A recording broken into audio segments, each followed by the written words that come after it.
Greetings, everyone. Thank you so much for stopping by. I am Chris Cook, a relationship coach, and I'm here to help couples figure their stuff out and have a successful and happy relationship. So today I'm going to be talking about boundaries. I'm sorry, setting boundaries in marriage. I did another video where I spoke about setting boundaries in dating relationships, and the two are not too different from each other, actually. They're both basically there to help couples, whether you're dating or married, establish good, strong sense of respect and love and appreciation for each other. Establish what's acceptable and what's not acceptable in the relationship, and make sure that both parties are experiencing the fulfillment of their dreams and goals in the context of the marriage or the dating relationship. Today, I'm going to be focusing on marriage, setting boundaries within marriage. I do want to touch briefly on the difference between the two, and I'll try to do that as we go through the video. Hopefully, I don't forget. Um, but uh, we've established that setting boundaries is about having the line that separates that which is acceptable from that which is not acceptable in the relationship. In the context of a dating relationship, you're new, you're establishing those terms of engagement about what makes you tick, as it were, as an individual, and how you could tick together as a couple, for want of a better phrase. And so these terms of engagement will help you to do that. And so setting boundaries in the dating relationship, they're very important for helping you to do that. You do want to maintain a degree of independence, and but you do want to also demonstrate your commitment to the relationship. You haven't made those vows, those married vows, and so you're not totally committed to each other. You may not be sure, 100% sure, if this is the person that will be your forever person. And so um, but you still want to make sure that you have good, strong boundaries that maintain respect and appreciate mutual appreciation for each other in relationships. And in a dating relationship, boundaries are very essential for doing that. The focus, as I said, is going to be on marriage, setting boundaries in the marriage, and I'll try to make some comparison as I go through. While the setting boundaries in dating relationships and marriage relationships are not that far apart, they're quite similar, or at least their purposes. My focus is going to be on setting boundaries in marriage relationship. So, because you're married and you've decided to make that commitment, those vows as a married couple, you're in it for the long term. You're in it forever, and so the boundaries that you set in the marriage are focused on the utility of making the marriage work. So finances. So when I was first married with Caroline, we decided that we would have one joint account and all of our monies will go into that, and then we'll set a monthly budget, and we will kind of figure our finances out that way. And we've kept that policy all throughout our marriage, and it works pretty well for us. That may not work for other couples. Setting a boundary where finance is concerned is a very important thing to do, because it's going to help you to avoid conflict, which uh, the topic of finance is a topic of conflict in marriages, and some marriages actually don't survive as a result of that. So making sure that you set those boundaries with regard to finance is very important. That is one example, though, of setting boundaries in the marriage relationship. um, some other boundaries within the marriage relationship could be focused on how time is spent, what your plans and goals and dreams are for the future, and how you're going to raise your children, how many children you want to have, and how you're going to raise them. Having those serious, deep, meaningful conversations as early as possible will help you to align together and head in the same direction.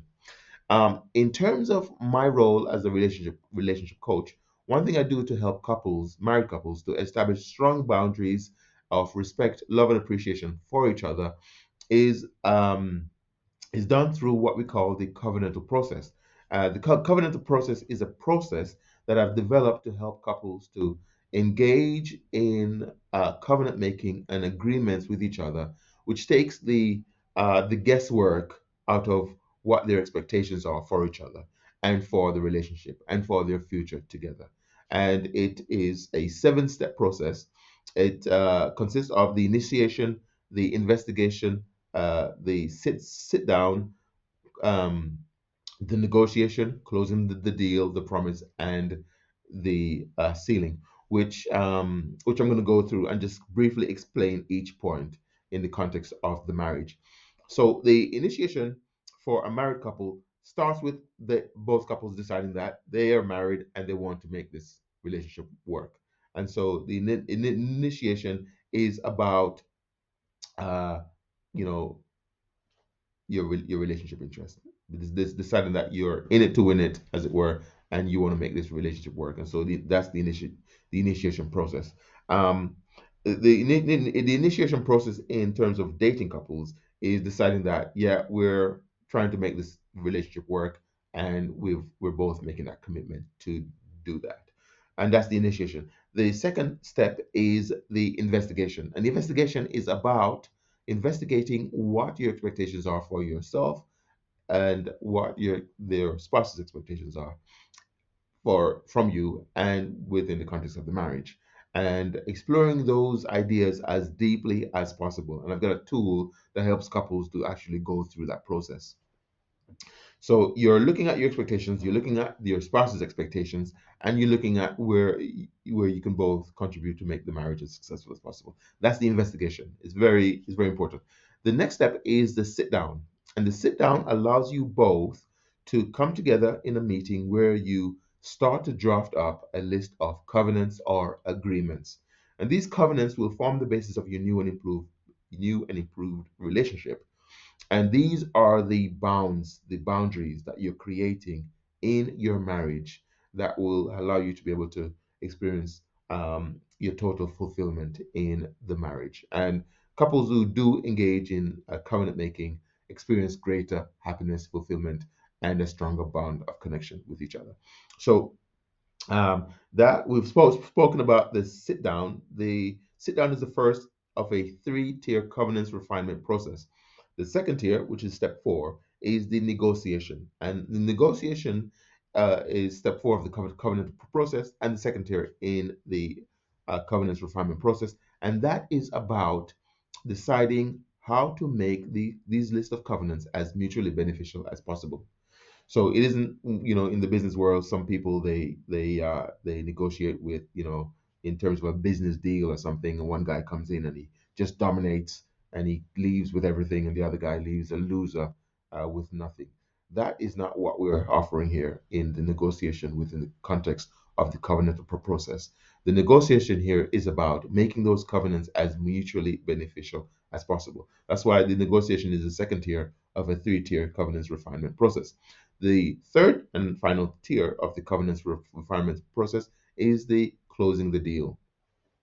And the closing the deal involves both couples taking the negotiation another step further by really, really defining what your expectations are and how these are being drafted up in the covenants that you're making. They're mutually beneficial. Even the wording, they're mutually created, and there isn't any dominant person that's gonna decide how everything is done, and the other person just say yes sir, yes ma'am. You are both very much involved in the creation process, and that's why you don't want to find yourself in a situation, a few months or a year down the line. Oh my goodness, is that what I said? I don't know if that's what I meant. Or there's none of that, because those three-tier covenants refinement process are so thorough and so involved and so mutually entered upon that you won't find yourself in that situation. And so the next step is the promise. And the promise means you're promising each other that you are promising to keep the covenants that you're making together as a couple. These covenants are important to me and you and the relationship and our happy future together. And I promise you that I will do covenant one, covenant two, covenant three. You literally go through and you promise each one. It's quite ceremonial, but it's very important because your promise is your word. Your word is your bond, as it were. And you want to let your spouse know that you've promised, and the assurance that they've promised those. And there might be simple things. There might be to do with I don't know what an example of a covenant could be. There might be to do with, in the context of finances, there might be to do with setting a date to, deciding that you're going to set aside a certain amount of savings every month.